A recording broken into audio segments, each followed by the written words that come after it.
डिलिमिटेशनसाठी Pawar NDA सोबत. P Chidambaram यांचा मोठा गौप्यस्फोट.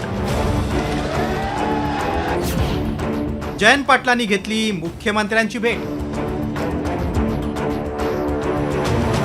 शरद पवारांची राष्ट्रवादी भाजप प्रणित एनडीए सोबत जाणार असल्याची चर्चा गेल्या काही दिवसात राजकीय वर्तुळात सातत्यानं सुरू होत्या.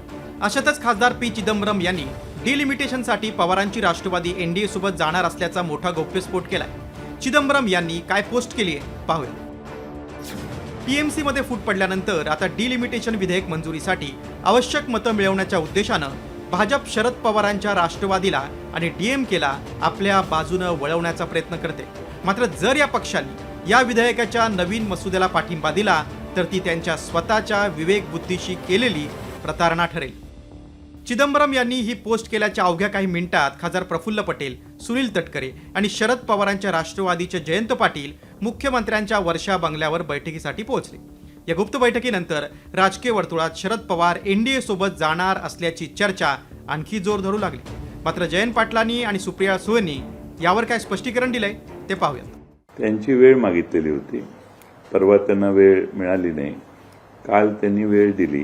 ईश्वरपूर आमचं शहर जे आहे त्याच्या नगराध्यक्ष पदाचा निर्णय हा चुकीचा झालाय एवढंच मला त्यांच्या कानावर घालायचं होतं. काय सांगा, मग मी त्यांना सांगितलं. सांगून भेट झाल्यावर मी निघून आलो. प्रफुल्ल पटेल आणि सुनील तटकरे यांच्याशी माझी कधी भेट झाली नाही. जयंतराव तर ऑफिशियली गेले होते, गाडीने गेले, गाडीने आले. त्यांनी जयंतरावनी काय हुडी बुडी घातली नव्हती, ऑफिशियलीच गेले, काही प्रॉब्लेम नाही. एक तिथे सुनील तटकरे जी आणि प्रफुल्ल पटेलची होते का नाही ह्याचं उत्तर माझ्याकडे नाही. आणि हा प्रश्न मला विचारायच्या ऐवजी हा प्रश्न तुम्ही माननीय देवेंद्रजींना विचारला पाहिजे, कारण काही मीटिंग त्यांच्या घरी झाली. जयंत पाटलांनी जरी भेटीमागचं कारण स्पष्टपणे सांगितलं असलं तरी पवारांच्या राष्ट्रवादीच्या खासदार सुप्रिया सुळेंनी डिलिमिटेशन विधेयकाबाबत काही अटी शर्तींवर पाठिंबा देण्याचे संकेत दिले. मात्र सुळेंच्या या विधानानं मवियात वादाची ठिणगी पडण्याची शक्यता आहे. 24 तासात त्याचा अभ्यास करून आमचा काय स्टँड आहे हे मी सांगू शकतो.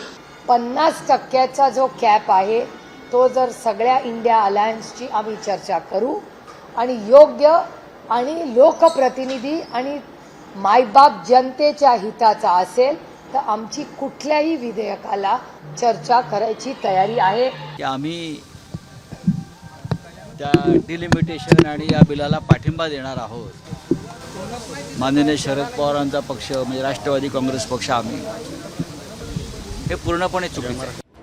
वरकरणी डिलिमिटेशनचं कारण दिसत असलं तरी पवारांच्या राष्ट्रवादीतील अनेक आमदार आणि खासदार सत्तेत जाण्याचा आग्रह धरत असल्याची चर्चा आहे. विकास निधी आणि रखडलेली कामं मार्गी लावण्यासाठी पक्षांतर्गत दबाव वाढत असल्याचं बोललं जातं. हे सर्व पाहता पडद्यामागे काहीतरी मोठ्या घडामोडी सुरू असल्याचं दिसतंय. डिलिमिटेशन विधेयक मंजूर करून घेण्यासाठी भाजपला प्रादेशिक पक्षांची गरज आहे आणि त्यासाठीच शरद पवारांच्या राष्ट्रवादीला साथ घातली जात असल्याचे स्पष्ट संकेत यातून मिळत आहेत. आता शरद पवार एनडीएला साथ देणार की महाविकास आघाडीतच राहणार याकडे साऱ्या देशाचं लक्ष लागले. गणेश कवडे आणि वैदेही काणेकरसह सूरज मसूरकर, साम टीव्ही, मुंबई.